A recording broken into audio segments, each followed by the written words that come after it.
আসসালামু আলাইকুম। আমাদের লাস্ট ভিডিও থেকে তোমরা কিছু প্রশ্ন করেছিলা যে ভাইয়া আমাদের এই সমস্যা বলি বা এই বিষয়ে জানা প্রয়োজন। তারই মধ্য থেকে কিছু প্রশ্নের উত্তর দেওয়ার চেষ্টা করব হচ্ছে আজকে। প্রথম প্রশ্নটা ছিল বেসিক ক্লিয়ার করব এই সময় অ্যাডমিশন টাইমটাতে আর কি, বেসিক ক্লিয়ার করব নাকি আমি আমার যতটুকু পড়াশোনা করেছিলাম সেটুকুকেই পুনরায় ভালো মতন করে রিভিশন করে এগিয়ে যাব। আচ্ছা, এই প্রশ্নের উত্তরটা ভাই একটু আপেক্ষিক। কেমন আপেক্ষিক? মানে এই প্রশ্নটা তুমি করছো কখন সেটার উপর নির্ভর করবে এর উত্তরটা। তুমি যদি আমাকে এখন এই মুহূর্তে প্রশ্নটা করো যেখানে তোমার অ্যাডমিশন প্রিপারেশন নিতে আরও কম বেশ 3 মাস মতো তুমি সময় পাচ্ছ, তাহলে অবশ্যই বেসিক ক্লিয়ার করার কোনো বিকল্প নাই। এবং যে কোনো সময়ের জন্য এটা সত্য যে আসলে বেসিক ক্লিয়ার করার মতো কোনো বিকল্প নেই। তোমাকে বেসিক ক্লিয়ার করেই তুমি কোনো কিছু আসলে শিখতে পারো। আচ্ছা, বাট তুমি যদি কোয়েশ্চেনটা করো, ধরো 3 দিনের মধ্যে তোমার হলো কৃষিগুচ্ছ পরীক্ষা, এই সময়ে তুমি বেসিক ক্লিয়ার করবা নাকি একটা জিনিস জানো যে এই টপিক থেকে কোয়েশ্চেন হবে সেটা তুমি মুখস্থ করে যাবা? উত্তরটা তুমি পেয়ে গেছো অলরেডি, কি করে যাবা। ঠিক আছে, আচ্ছা এখন কথা হলো যে ভাই তাহলে আমি বেসিক ক্লিয়ার কি করব নাকি স্টিল যা পড়ে আসছি তার ভিতরেই করতে থাকবো? আচ্ছা, তোমার পড়া কতটুকু হয়েছে সেটা তো জরুরি জানা। ধরো তুমি প্রত্যেকটা অধ্যায় খালি প্রথম 2-3টা টপিক পারো, বাকি জিনিস পারোই না, তাহলে কি তোমার এই প্রশ্ন করাটা মোটেও যুক্তিযুক্ত হচ্ছে ওই জায়গাতে? অবশ্যই না। ওকে, তার মানে কোন সময়ে কোশ্চেনটা করতেছো আর তোমার প্রিপারেশন কতটুকু নেওয়া আছে সেটার উপর নির্ভর করতেছে এইটা। আর যখন তুমি জেনেই গেছো যে তোমার একটা কোশ্চেন অলরেডি একটা এক্সামের ডেট চলে আসছে, তখন আমার দিক থেকে এটা একেবারেই ব্যক্তিগত অভিমত, সেটা একটা মানে সাজেশন থাকবে যে তুমি আর নতুন করে কোনো টপিককে এক্সট্রাভাবে টাচ করতে যেও না, বরঞ্চ তুমি যা যা জানো, তুমি যা যা পারো সেগুলোকেই প্রপার একটা রিভিশন, প্রপার একটা প্রিপারেশন নিয়ে তুমি এক্সামে যেয়ে বসো। এটা এখন না, কিন্তু যখন তুমি জেনে গেছো অলরেডি যে 7 দিনের মধ্যে তোমার একটা পরীক্ষা আছে বা 10 দিনের মধ্যে একটা পরীক্ষা আছে তখন। আর স্টিল যদি এখন এই সময় কোয়েশ্চেনটা হয় যে ভাই বেসিক ক্লিয়ার করে পড়বো কিনা, তো উত্তর একেবারে হ্যাঁ, 100তে 100 বেসিক ক্লিয়ার করেই পড়বা। ওকে, তো এখন কথা চলে আসে ভাই তাহলে বেসিক ক্লিয়ার করতে গেলে তো আমি ওই অফলাইনে 2.5 ঘন্টার ক্লাস দিয়ে তো কমপ্লিট করতে পারবো না, আবার অনলাইনে দেখা যাচ্ছে যে যেটা আগের ভিডিওতে বুঝালেন যে আমাদের 12 ঘন্টা মানে অলরেডি 12 দিন করে লেগে যাচ্ছে একটা একটা করে চ্যাপ্টার শেষ করতে, তাহলে তো আমার উপায়টা কি হইতে পারে? উপায়টা এইটাই হইতে পারে দ্বিতীয় নাম্বার প্রশ্নের উত্তরে। দ্বিতীয় নাম্বার প্রশ্নটা কি আছে? প্রতিনিয়ত কতক্ষণ করে পড়বো, এই কোশ্চেনের একটু উত্তরটা করি, তারপরে তুমি আগের প্রশ্নেরও একটা সুন্দর স্বচ্ছ ধারণা পেয়ে যাবে এখান থেকে। কথাটা হলো যে প্রতিনিয়ত কতক্ষণ করে পড়বা এটাও একটা আপেক্ষিক প্রশ্ন, ব্যক্তি ওয়াইজ এই সময়টা নির্ভর করে। ধরে নাও আমার একটা ফ্রেন্ড, সে খুব ভালো বাইবর্ন একটা ট্যালেন্টেড ছেলে, সে 4 ঘন্টার ভিতরে তার রেগুলার যে পড়াশোনা, রেগুলার যতটুকু কভার আপ করা দরকার সে সেটা করে ফেলতে পারে, তাহলে সে শুধু শুধু বাকি সময়টুকু কেন ওই একই জিনিসের প্রতি বা এই একঘেয়েমির প্রতিই দিবে, বরঞ্চ সে আরও প্রোডাক্টিভ কিছু করতে পারে বাকি সময়টা।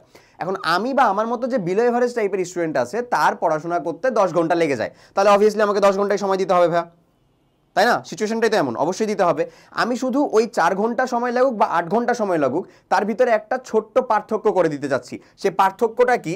সেটা হচ্ছে যে তোমার সময় যতটুকুই লাগুক, 4 ঘন্টা লাগুক অথবা 10 ঘন্টা লাগুক, যাই ঘন্টাই লাগুক না কেন ভাইয়া, তুমি এই সময়টুকুর মাত্র 20% সময় ব্যয় করবা ক্লাস করাতে, অথবা তোমার হোম টিউটার কেউ একজন পড়াচ্ছেন তার কাছে পড়তে, অথবা তুমি অফলাইনে যে ক্লাস করাতে।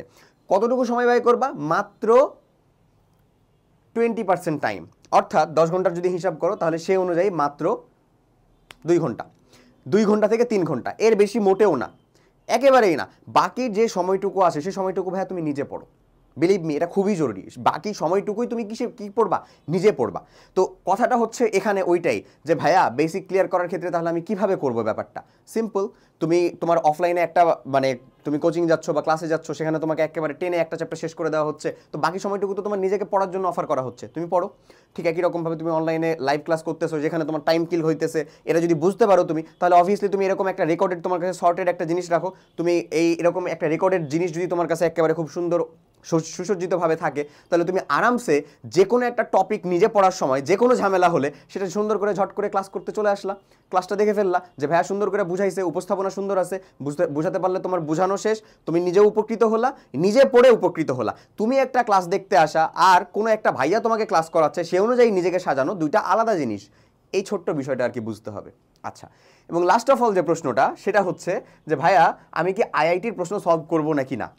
আচ্ছা যাই হোক, এইটা নিয়ে বেশ ট্রল চলতেছে এখন, মজায় হাসি মজাই চলতেছে যে আইআইটির প্রশ্ন বলতে তো আসলে আইআইটিকেই ইন্ডিকেট করা হচ্ছে না, ধরো এখানে বলা হচ্ছে যে আমরা হার্ড কোয়েশ্চেনগুলো সলভ করবো কি করবো না। ওকে, এটার খুব সহজ উত্তর হচ্ছে করবা, যদি তুমি বেসিক প্রশ্নের উত্তর করতে পারো তারপরে। ঠিক আছে, আমি যখন নিজে কোচিং করতাম তোমার ওই সময়টাতে, তখন আমার সামনে যে ভাইয়া পড়াতেন, অফলাইনেই ছিল আর কি, যাই হোক, তো অফলাইনের ভাইয়াটার কথা বলতেছি, উনি বারবার এই একটা কথাই বলতেন, যদি ওনাকে অ্যাডমিশন রিলেটেড যে কোনো টিপস অ্যান্ড ট্রিক্স শেয়ার করতে বলা হতো উনি এই কথাটা বলতেনই। সেটা হচ্ছে যে মাথায় রাখবি একটা পরীক্ষাতে কখনোই একটা কঠিন বা একটা এক্সেপশনাল প্রশ্ন নিশ্চিত করে না যে তুই চান্স পাবি কি পাবি না। তুই চান্স পাবি কি পাবি না, মেরিটে তোর জায়গা হবে কি হবে না, এটা নির্ভর করে হচ্ছে ওই 80% সহজ সহজ প্রশ্ন। যেই ভাইয়াটা তোর সেন্টারের ভিতরে ফার্স্ট হবে, সে ছেলেটাও 100 মার্কের উত্তর করবে না, সে ছেলেটাও 100 মার্ক ক্যারি করতে পারবে না, তারপরও সে ফার্স্ট হবে। আর তুই আমি 100 মার্ক করতে পারি বা না পারি, মেরিটেও জায়গা পায় না।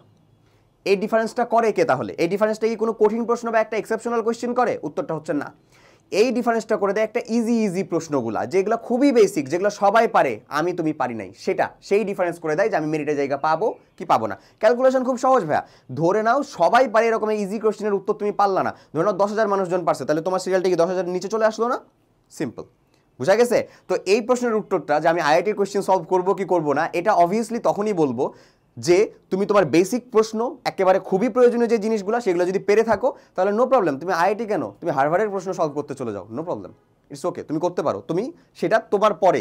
এখন কেউ যদি সিম্পল, আমি রসায়ন থেকেই সেখান থেকে একটা উদাহরণ টানি, যে ধরে নাও কেউ যদি আমার মানে শ্রোডিঞ্জারের সমীকরণ পর্যন্ত প্রতিপাদন করে পড়াশোনা কমপ্লিট করে ফেলছে, অথচ ওকে যদি আমি যে এনতম কক্ষপথে আরের ব্যাসার্ধ কত হবে সেই ফর্মুলা তার মনে নাই, তাহলে তো তার ভাই শ্রোডিঞ্জারের সমীকরণ খুব বেশি তাকে দূরে নিয়ে যাবে না, বাংলাদেশের শিক্ষা ব্যবস্থায় অন্তত। বুঝতে পারছো? কারণ এখানে সফলতা সার্থকতা আমাদের সোসাইটি ঠিক করে দিয়েছে, সেটা হচ্ছে অ্যাডমিশনে কোনো একটা ভালো বলার মতন পজিশনকে হোল্ড করতে পারা, সেটাকে সফলতা সার্থকতা বলা হচ্ছে। সেলফ স্টাডি করে তুমি মানুষের মতন মানুষে অনেক উপরে উঠে যাচ্ছ, তুমি অনেক বেশি জানো, তোমার ফলাফল আউটপুট শূন্য, তাহলে কিন্তু তোমার সফলতা সার্থকতা নাই। ঠিক আছে? তো যাই হোক, তাহলে এই প্রশ্নের উত্তর আশা করি পেয়ে গেছো, যে আমরা আইআইটির কোয়েশ্চেন সলভ করতে যাবো বা হার্ড কোয়েশ্চেন কি সলভ করতে যাবো কি যাবো না। হ্যাঁ, অবশ্যই যাবা, আগে তুমি বেসিক কোয়েশ্চেন একেবারে প্রয়োজনীয় যে প্রশ্নটুকু সেটুকু সলভ করবা, তারপরে তুমি যাও। ঠিক আছে? তো যাই হোক, আরও যদি কোনো কোয়েশ্চেন বা আরও কোনো কোয়েরিজ থাকে কাইন্ডলি জানাতে পারো। দেখা হবে নেক্সট ভিডিওতে। আল্লাহ হাফেজ।